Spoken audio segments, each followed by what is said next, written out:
Zick. It was a blistering afternoon in Phoenix. The crowd was loud. Patriotic music thumped through the speakers. Signs waved. Slogans echoed. And Donald Trump stood confidently on stage pointing to his favorite line. "We are the real America." Applause, cheers, flags. Then, without warning, something shifted. A woman in a blue blazer quietly stood up near the back of the room. At first, no one noticed, but then a staffer at the side of the stage leaned in and whispered something into the mic clipped to the president's collar. "She's not on the list," the voice said.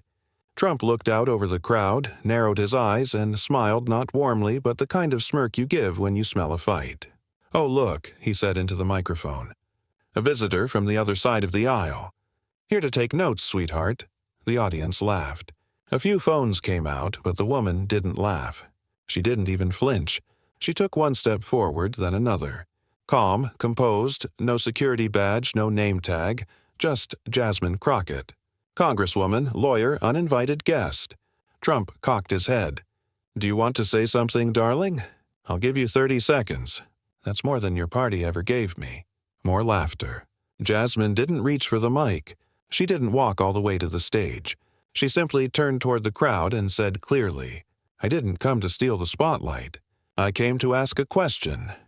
Silence. Security started to move in. One man touched his earpiece. Another stepped forward, but Trump held up his hand. Let her speak. Might be fun. Jasmine didn't smile. She didn't raise her voice. And she didn't ask for applause. She just looked around the room slowly and said, "How many of you lost someone during Hurricane Harvey?" A few heads turned, a few brows furrowed. She continued, her voice even steady. "How many of you are still waiting for help that was promised but never came?" Now the room was truly silent. No cameras flashed. No one clapped because this wasn't a campaign line. This wasn't a protest. It was a question, one that cut through the air like a blade. People glanced at each other, unsure what to say. A woman clutched her purse. A man in a red baseball cap folded his arms. Trump shifted behind the podium. He opened his mouth, but nothing came out. Because this wasn't about politics anymore. It was about memory, about pain, about something that had happened to them. And she had said it out loud. No insults, no theatrics, just the one thing no one had dared to bring into that room before. Accountability. Jasmine Crockett didn't move toward the stage. She didn't look at Trump. She looked at the people. And then she spoke again. No microphone, no raised voice, just conviction. "I didn't come here to perform," she said. "I came to ask a question." The words fell heavy in the air. Trump blinked, caught slightly off guard. He leaned back, almost amused. Security started forward. Two men in black suits weaving through the rows of chairs. One placed a hand on his belt, waiting for the signal. But Trump chuckled and raised a hand. "Nah," he said into the mic, smiling. "Let her talk. Give her 30 seconds.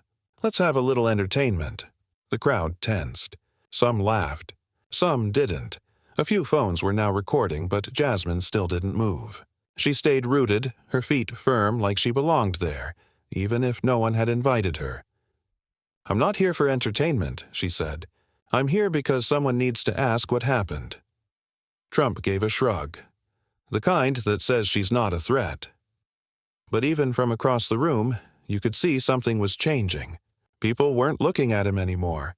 They were looking at her, not because she was yelling, not because she was famous, but because she was still, and in a room built for noise and applause and cheering chants. That stillness was louder than any microphone. The first security guard hesitated. He leaned toward her and said quietly, "Ma'am, we need to escort you." She turned her head just enough to respond. "Calm, even if I leave without asking, they'll never hear the answer." He didn't push her. He didn't grab her arm because something about her voice said, "This moment matters." Trump leaned into the podium trying to regain the crowd. "All right then," he said, his tone light. "Ask your question. Just make it quick. We've got a country to save." Jasmine didn't respond to him. Not directly. She looked out at the crowd, working-class families, veterans, small business owners, mothers and fathers and retirees, and she simply nodded once. Then she said with quiet precision, Let's talk about what was promised and what was never delivered. And in that moment, 30 seconds didn't feel like a gift. It felt like the beginning of something no one in that room could stop. She didn't move. She didn't step forward. She didn't ask for a microphone, a podium, or a round of applause. She just stood there and asked, "How many of you lost someone during Hurricane Harvey?" There was no anger in her voice, just something worse for a room like this truth. "How many of you are still waiting?" She continued for help that was promised but never came. Silence. Not dramatic silence. Not respectful silence, but frozen silence. The kind that sneaks in when someone finally says what no one else dared to ask. A man in the third row lowered his phone. A woman stopped waving her flag. Two teenagers near the side looked at each other but said nothing. Jasmine didn't move. Her eyes scanned the crowd, not searching for confrontation, but for recognition. The kind that only comes when you realize she's not making it up. Trump shifted at the podium, adjusted the microphone, cleared his throat. But Jasmine wasn't done. "I'm not here to argue," she said. "I'm here because too many people in this very room have been told their pain is politics." Heads turned. You could see it subtle at first. A tap of the finger, a slow shift in posture, eyebrows knitting. Something real was stirring beneath the surface. She didn't name names. She didn't say who was responsible. She just let the question sit. And in a room built for spectacle, the absence of a punchline was what landed hardest.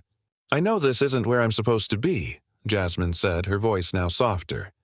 "But if this room truly believes in America, then we should all be asking the same thing." She held that pause like a professional litigator holding back a closing argument. And then, just for a moment, their eyes met Trump's. She didn't glare. She didn't smirk. She simply looked, and in that look was everything unspoken. A question he didn't want asked. A memory some hoped had faded. A truth that was never supposed to walk into this room lit alone, say it out loud. But there it was. And now everyone was waiting for what came next. Jasmine reached into her blazer pocket. Not rushed, not dramatic, just deliberate. And from that pocket she pulled out a single folded document.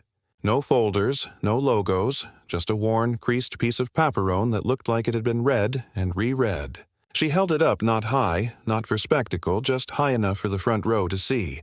"This," she said, "is a federal emergency budget report from 2020. Her voice didn't rise. "It details a $47 million allocation earmarked for hurricane relief in Texas." She paused, but the money never got there. A murmur rippled through the crowd. She unfolded the document slowly. No explanation, no follow-up, just gone. And then she turned the final page. At the bottom of the authorization line, there's a signature. She held the page up again, but not a name, just initials scribbled, barely legible. No title, no transparency. She looked at the crowd again, then back at the stage and asked, "Who signed it?" No one answered. "Who looked at this?" she said and gave it a nod. While people drowned, while families slept in gyms, while children waited for help that never came. No shouting, no finger-pointing, just a question delivered with the weight of those who couldn't be there to ask it themselves. And in that moment, the document didn't just speak for numbers. It spoke for lives. For a second, it looked like Trump might say something. He stepped forward, gripped the podium with both hands, cleared his throat like he was ready to crack a joke, reclaim the room, swing the spotlight back in his favor. But nothing came out because the silence had arrived first. Not awkward, not confused. It was deliberate now. The kind of silence that creeps in when people are actually thinking. Jasmine didn't move. She didn't blink. She didn't shift her weight. She just stood there, still holding the document. Then came the voice, not hers. From the front row, a man wearing a red baseball cap, one of those hats, slowly leaned forward in his seat and said without raising his voice, "She's right." The crowd turned. He nodded once. "I was in Houston that year. I remember the flood. We didn't get a dime." His voice cracked just slightly like someone dusting off a memory they didn't want to reopen. Another murmur rippled through the room, but not in protest, not in defense. It was uncertainty. Something was unraveling, but no one wanted to be the first to admit they saw it. Trump leaned back from the mic. His eyes scanned the crowd as if looking for someone to jump in, laugh it off, break the moment. No one did. A few seats down, a woman lowered her campaign sign and placed it gently in her lap. On the left side of the room, a veteran in uniform stared at Jasmine, and not with anger, but with curiosity. And in the very back, the camera focused on Trump had shifted. Now they were pointed at her. Still silent, unshaken, she didn't gloat. She didn't smirk, because this wasn't about winning. It was about naming what had been ignored. In that moment, the rally wasn't a rally anymore. It had become a courtroom, not with a judge, but with a witness. And the jury. Was everyone listening? Jasmine didn't wait for permission. She didn't bow, wave, or gesture for applause. She simply turned and walked out. No one stopped her. Not security, not staff, not even Trump. Because in that moment, even he knew nothing he could say would match the weight of what had already been spoken. As Jasmine made her way toward the exit, the silence followed her. Then, from somewhere in the middle of the crowd came a sound, a single clap, then another. Not fast, not loud, just deliberate, scattered, like people unsure if it was allowed but too moved not to respond. It wasn't applause for performance. It wasn't praise for defiance. It was recognition, a quiet acknowledgement that for once someone had come into a room not to speak for them, but to speak to them, to say what they'd felt for years, but didn't know how to ask. And as she stepped out of the hall and into the dry Arizona air, the moment wasn't over. It was just beginning. Cameras outside were already rolling. Phones buzzed. Clips were uploading. Screenshots of her holding the paper. The frozen look on Trump's face. The man in the red hat nodding all of it spread like a wildfire. Within the hour, headlines flashed across the country. One question, one room, one silence America didn't expect. But the real impact wasn't in the headlines. It was in the comment sections, the text. Messages, the quiet conversations at kitchen tables. People didn't argue over party lines that night. They didn't yell about loyalty or blame or red versus blue. They asked the same thing Jasmine had asked. Who signed it? And then came the deeper questions spoken in different words, in different cities, in different tones. If they could forget us during the flood, what else have they erased while we weren't watching?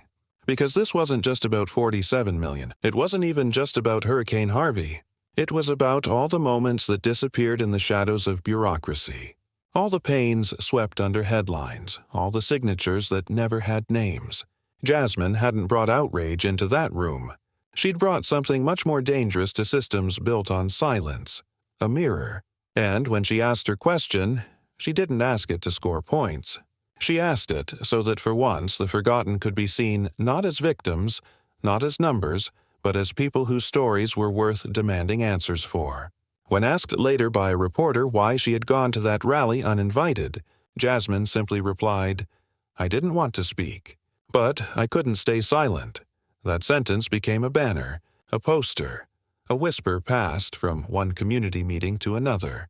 Because in a country overwhelmed by shouting, the voice that didn't rise became the one that stayed. And sometimes all it takes is one woman standing still, to remind a room that the truth doesn't shout. It waits for someone brave enough to say, "I'm not here to perform. I'm here to ask what you were hoping no one ever would." And that's when silence finally speaks. Music.